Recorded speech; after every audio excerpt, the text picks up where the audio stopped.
Hello everybody and welcome to another video. This time we're doing Furiosa.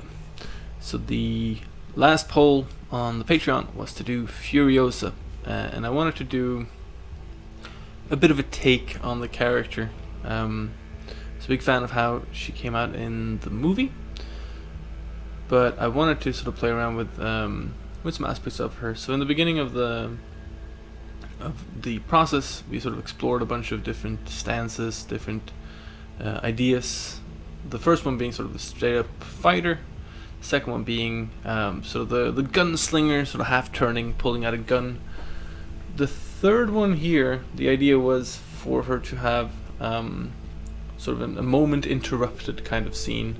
So, you know, she's cleaning her gun and sort of fixing things, and then hearing a sound and sort of picking up the gun. Touching a little bit on the idea of her living in this hyper-violent hierarchy. Then there was another thing with her being sort of this sharpshooter. So I wanted to play around with that and found like a good pose for her to sort of sit and maybe illustrate the idea of her career before she became part of the warboys group. Fourth idea was, or is it the fifth? I'm not sure now. Was more sort of her hand-to-hand combat thing, so like using knives and a little more towards that. So there was a whole set of ideas of, you know, exploring alternatives for her. There's different emphases of different character elements. So at this point I wanted to figure out some ideas for her hair and her face, so we did a couple of portrait studies. Now this is quite a bit of more proprietary work on the paper, at least, than I do normally for something like this. Usually I would sort of sit around and write stuff and sort of come up with an idea and try and generate it before I put it down on paper, but partly because this is sort of more something I do with the community, it's nice to sort of try and get it down on paper. The last idea we checked out was her interacting with her mechanical arm, so the idea of her sort of standing around and fixing it. Again, kind of that moment in life, moment interrupted sort of thing, which I still like. I thought the post was strong and interesting, and I like the idea of sort of that hand actively interacting. But in the end, we ended up going with the I'm just seeing, I did a bunch of explorations and a bunch of explanations for the audience while we're doing this.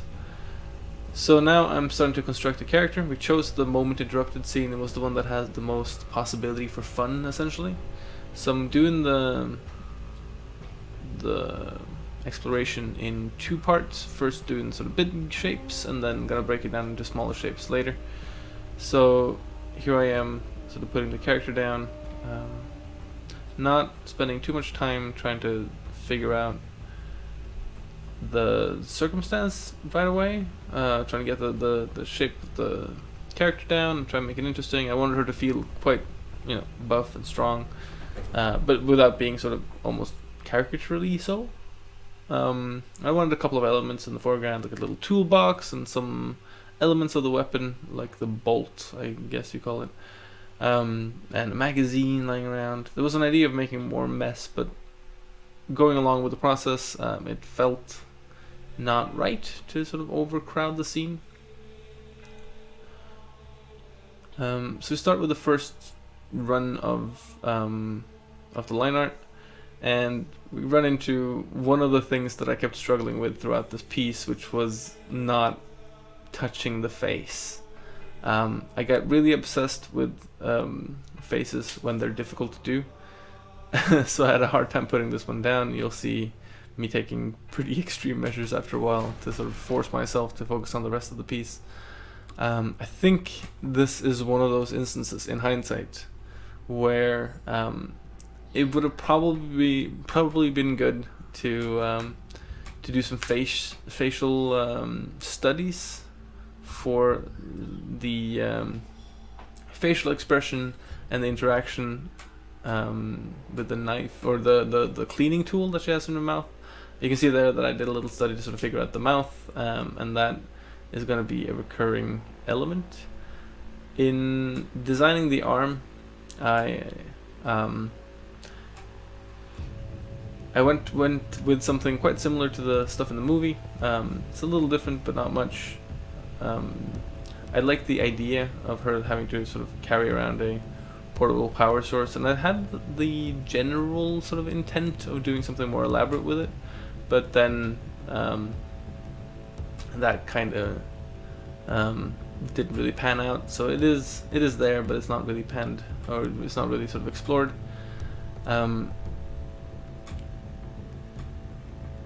When doing this kind of line art, I try very hard to not overindulge too much in details, and then sometimes you forget, and you fall in love with little ideas, little elements. The problem with doing that is that you end up exhausted, and then you kind of skimp on the attention to other elements later. So I guess the takeaway for that is shorter sessions and more frequent ones. So moving on, wanted to add some flair to the background, so a couple like skulls hanging up there, and I was also thinking about like what the scene was gonna be like. What is it around? So I was thinking sort of a general garage sort of feel. There's gonna be her war truck in the background, and so I'm keeping it all fairly loose, fairly simple. Not really gonna be emphasizing the perspective so much. Like I'm essentially cheating it as it is there. So it could have gone even more elaborate and really constructed it out in perspective, but I eyeballed it as best as I could, and I think it worked out pretty fine. Makes for a nice little backdrop to the scene. So again, it's a lot of sort of detail hoarding, because you do end up kind of looking for a sense of completion when doing these kinds of things. And I think for the next one we do, I think I'm gonna try and sort of be more consistent in my choices there. So like try and avoid unnecessary sort of detail rendering, detail putting on stuff that isn't essential to the illustration. There was a bunch of little elements that I could have easily and probably effectively hidden in the shadows, and that might have been more conducive to an effective illustration. But yeah, you live and you learn. At least the lighting is coming in and the general colors. So I like the idea of sort of trying to drive the story, drive the feeling of the piece with the light. So it's like hard daylight coming in. It's gonna be like a bottom light striking up at her. So it's gonna be quite strong, quite intense, and it's gonna be the main driver for sort of the coloring scheme. And then keep the background real simple, and also separate it out with value a little bit. Now these are all sort of basics of color theory, which is fine, but it's not really my strength. So I'm very happy how the colors turned out in this one. It went pretty nicely, and it was an exercise in kind of just keeping my concentration and not letting myself sort of get stuck in this idea of hyper rendering everything. So the fact that the background ended up as rough as it did felt quite good, so I'm happy with that. So for the lighting and the local coloring here, it ended up being quite a process, mostly because I was quite nervous about trying to do this light, and we had done a couple of studies of sort of reflected light working up towards this, but this particular light scheme is quite difficult. So while I'm pretty happy with the end result, it did not come there without its struggles. And I also feel like that the exploration of the arm it's not going to be hyper evident that it's not like super well worked out, but it does come off a little half-hearted at times, and it's not something that like stands out and ruins the piece or anything, but it is something that I felt like a yearning for making a better effort for it, and I kind of wish I had. But again, as with previous pieces, I bring things into this piece that I learned from doing previous ones, and I'm gonna try and bring what I learned from this one into the future ones.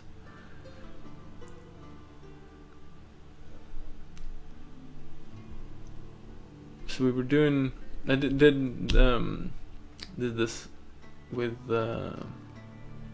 assistance from my my Twitch stream viewers, and sort of had them throw in suggestions and stuff, which was really helpful, because I do tend to to get a little lost in my own process, and it's nice to have people to sort of bounce ideas off of.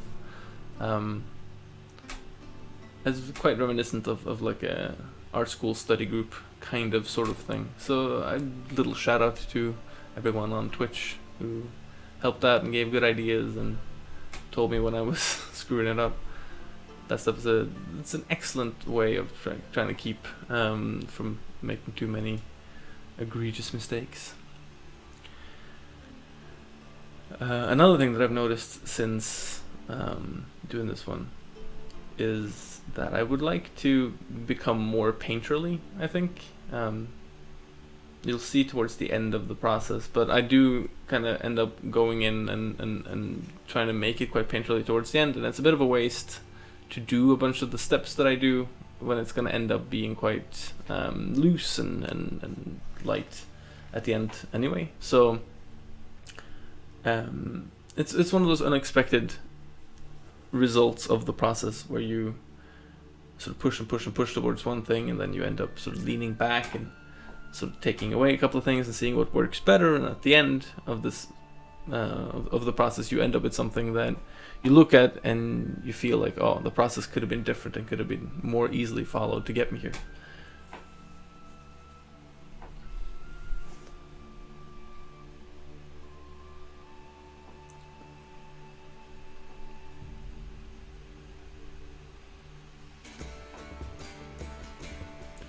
So usually I'm pretty strict about my adherence to my steps. Usually because I deal with one lighting situation, or two at most. And this one I'm effectively dealing with three, with day, or with skylight, and with sunlight, and with the reflective bounce light. So there's a lot going on. And again, it's one of those things where I want to shout at my former self. As I see myself doing this and say, stop, take a step back, do the studies, like try and figure things out before you put them down. But this is sort of the converse back, if not negative, then the pressure element of having an audience and sort of painting while you're talking. Sometimes you sort of get lost in your own process a little bit, and you end up having to sort of redo a couple of things, which in the end probably teaches me more than just sort of breaking things down totally, because it does end up forcing me to sort of confront the things that I want to do against the things that I do by reflex. And so again, like it's nice to learn what it is that I actually like, and what I end up emotionally reacting to in the process and in the final piece.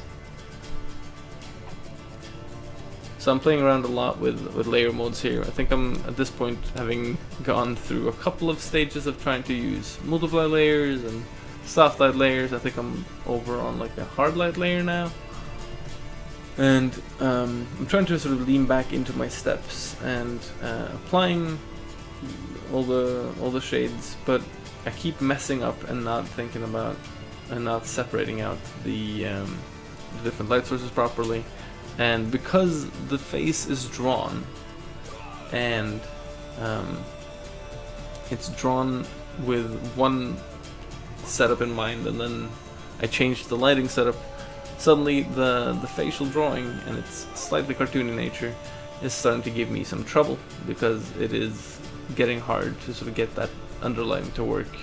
Some of the line art is getting in the way, and I'm getting obsessed with the face. So when you see the video sort of seeming to slow down and things seem to be not moving ahead, it's me noodling on like tiny bits of the face and not being willing or able to let it go properly. But again, you know, you live, you learn, you review, you take notes.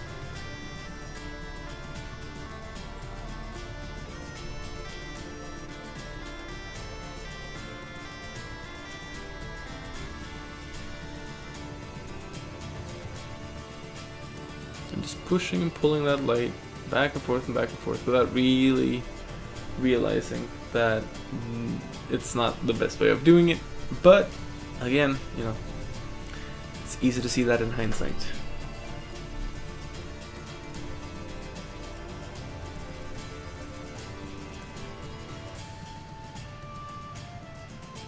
So there are points in the video too where essentially during the stream I ran out of battery on the iPad pen, so I had to plug it in to charge up a little bit, and I'm like answering questions and stuff on the stream. Now we're back, and I think I've gone back to the hard light layer again after having tried the soft light thing, and I'm getting really obsessive with this idea of pushing the darks so that I can then apply the lights on top of it, and it ends up working pretty okay. But because the darks have gotten as dark as they have, and me not being sort of a master of lighting, I will end up having to push and pull a lot of stuff to make it work towards the end. Now this was one of those pieces where I had, with earlier pieces like the Wolverine piece, there were times where I was very uncertain whether or not I was happy with it at all, whether or not I should just, you know, throw it away and start anew and try something else. But with this one, I was very happy with the drawing from the beginning, even though they had some problems with the face and things were getting sort of out of hand. I was happy with how the face was going, and I was happy with how the whole drawing was coming out, and I was happy with how the background turned out. So there was no real panic in this one, which is good. Like it's not something I missed from, for example, the Wolverine piece. The thing that became sort of an issue with this one was the fact that I liked the drawing quite a bit, and so turning it into a painting was increasingly difficult, because it's hard to look back at a drawing that you like and then being in the process of turning into a painting, but it's not quite there yet, and sort of comparing those two things and going like, it was better when it was a drawing.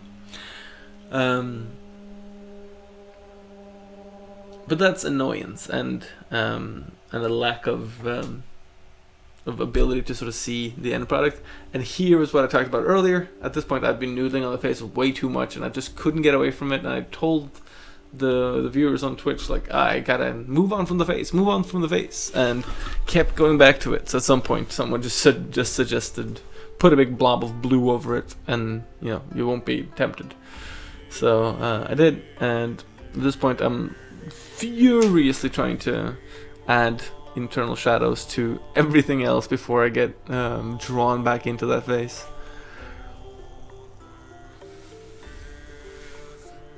And something happened. There's a function in Procreate where you can kind of like select one layer and deselect everything else, or disable everything else. And so I accidentally do this, and then I enable all the other layers, but I forget to enable the face blocking layer, so it's not gonna be very long until I'm back noodling on that face.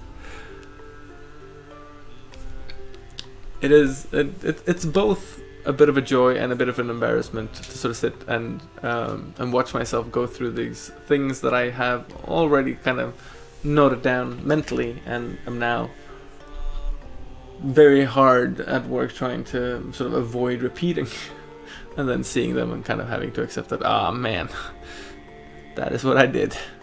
Damn.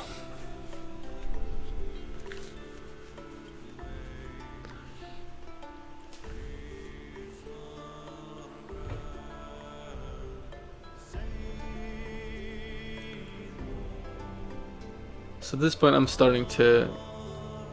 This was the first of many moments of me being like, okay, we have to start pulling the illustration together now, try and move it towards a possible finish.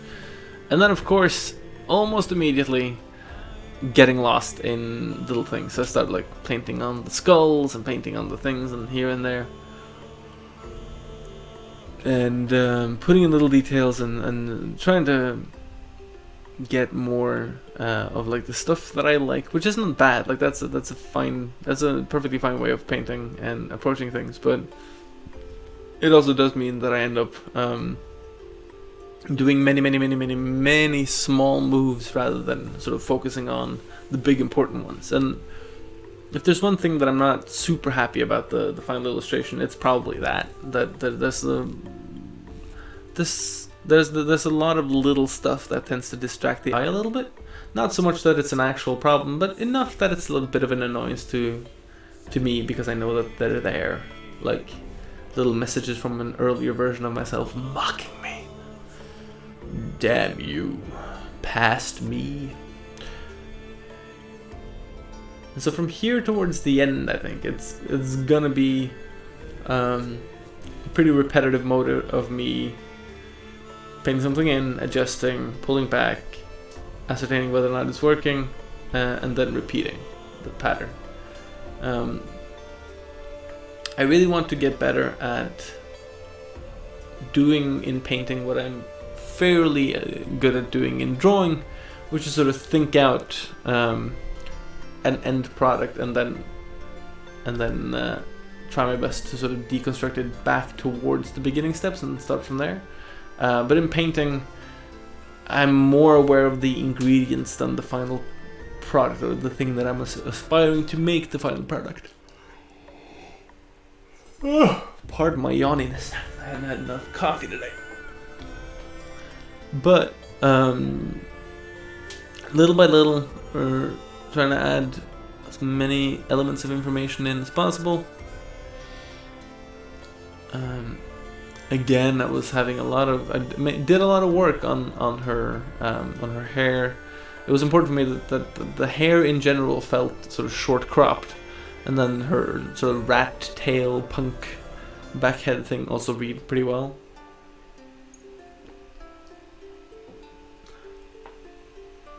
It's one of the things that is almost immeasurably much easier in real life than in digital, to be able to keep things kind of clean and to the point, and also sort of pull them back in. The way that I paint in digital, things tend to get layered, and if you're not very careful, suddenly the layers can get the overlay of layers can get a little dirty. And because I'm zooming in and out all the time, I'm very aware of the places where things aren't quite sort of staying as clean as they should. Now, I have kind of figured out a cure for that, if you will, where I'm... well, I'll bring that into the next illustration, but yeah, it's something I can really... or something that I really felt like came through in this piece was that I was relying on elements from a process that wasn't developed for this kind of product, and I think that's what kind of ended up holding back the piece a little bit. But towards the end, with enough stubbornness, it pulled out and turned out pretty well in the end.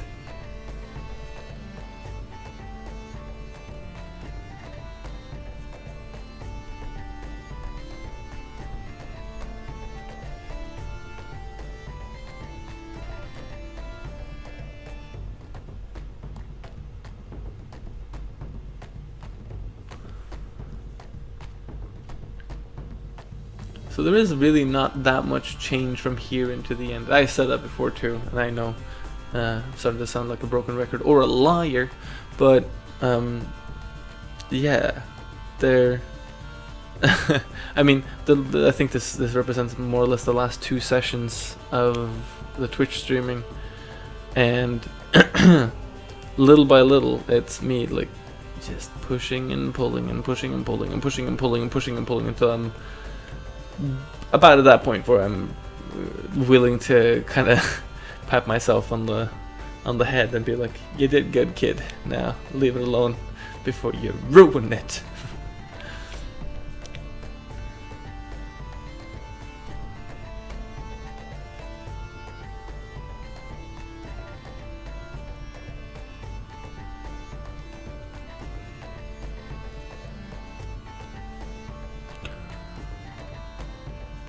So you can see, for example, with the skylight, I was having problems figuring out exactly how it was gonna, like how intense it should be, how much it was gonna wrap the form, and I was very much in love with this sort of idea of luminous reflective light coming off of the ground. I was very tempted to kind of make it a screen light, but then that would feel too hot and it wouldn't really carry the temperature very well, I thought. It would just be too much. It would be like she was standing on top of a lava pit or something. But I did keep a little bit of it, like down in the boot, right by, like where the most intense light is coming in. I thought that was pretty cool. But there's something very nice about like strong reflective light. And I'd like to figure out a piece where I can really lean into that heavy. That'd be cool.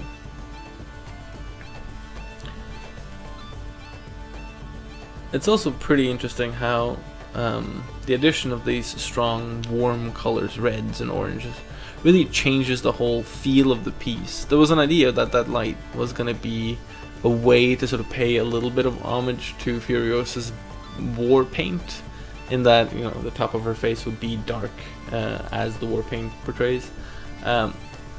And given the fine look of the thing, I thought that worked out pretty well. I liked how almost well, freaky is a good word for it. She ended up looking with sort of that stark underlight, and also using curves a little bit towards the end, kind of lighting up the shadow as well, but still leaving the shadow areas in somewhat darkness, and kind of trying to bring out both ends of it. So here I'm going into the background and trying to start breaking up these clean shapes, trying to give some more life to the scene in general. A little bit of scoffs and bullet holes and stuff like that.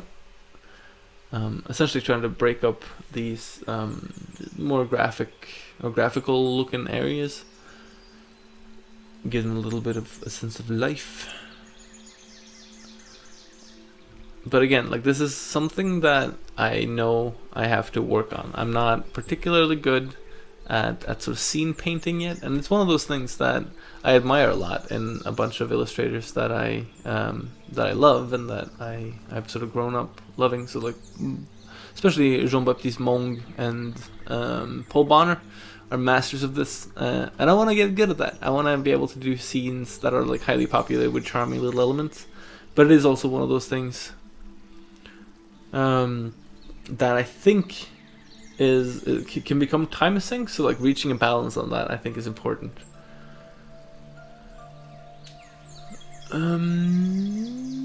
Now what is going on? I keep flipping layers on and off. I think this is one of those points where I was trying to decide what to do, and also getting stuck back into the face. It's hard to see unless you have a big old screen going, but I'm working on like background elements and skipping back and forth between that and the face and the shoulder, and I think it's because the stream was posting a bunch of questions, and I was trying to be good and like giving good answers. So there's a mix of things sort of going on.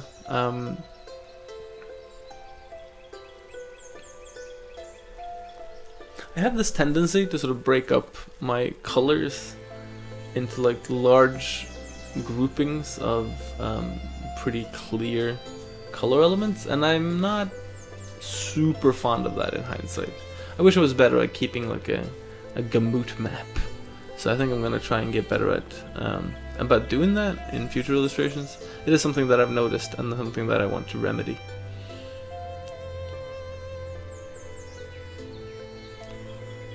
So again, going back in, trying to add a little bit of texture, a little bit of life to her, well, mechanical arm, and to the fabrics, and still, you know, just popping back up, touching on that face, trying to make it work well.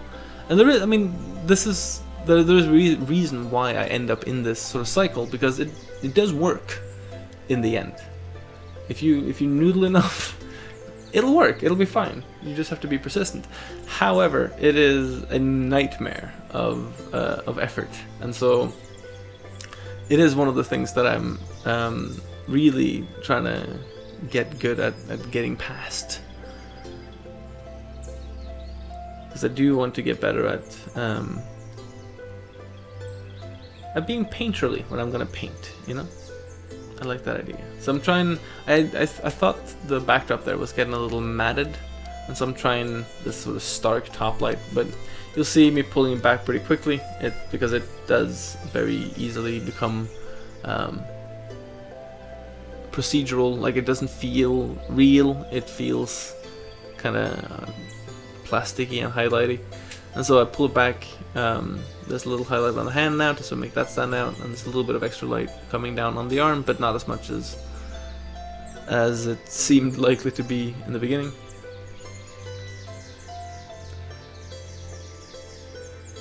And again, I'm back to touching up little elements here and there, trying to make all the elements kind of feel natural and feel good.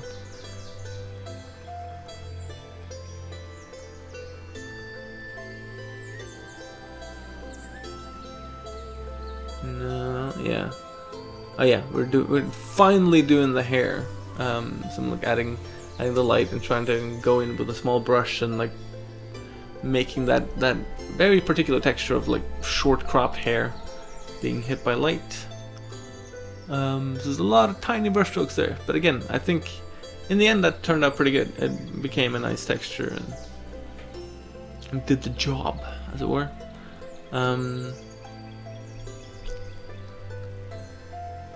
Does come off now that the light on her face might be a little more intense than I intended, but it looked so nice when I was painting it, so I was allowing myself to be a little self-indulgent, but I feel like maybe I should have you know, at least spread it out a little more.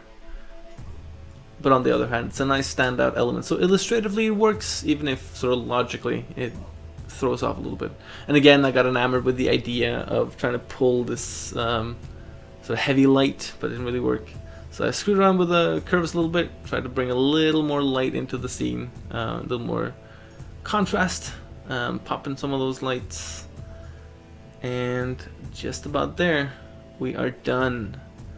So I hope you enjoyed that. Hope you enjoyed process for Furiosa, and if you can, head over to the Patreon, join in the poll for the next one, and yeah, see you all around.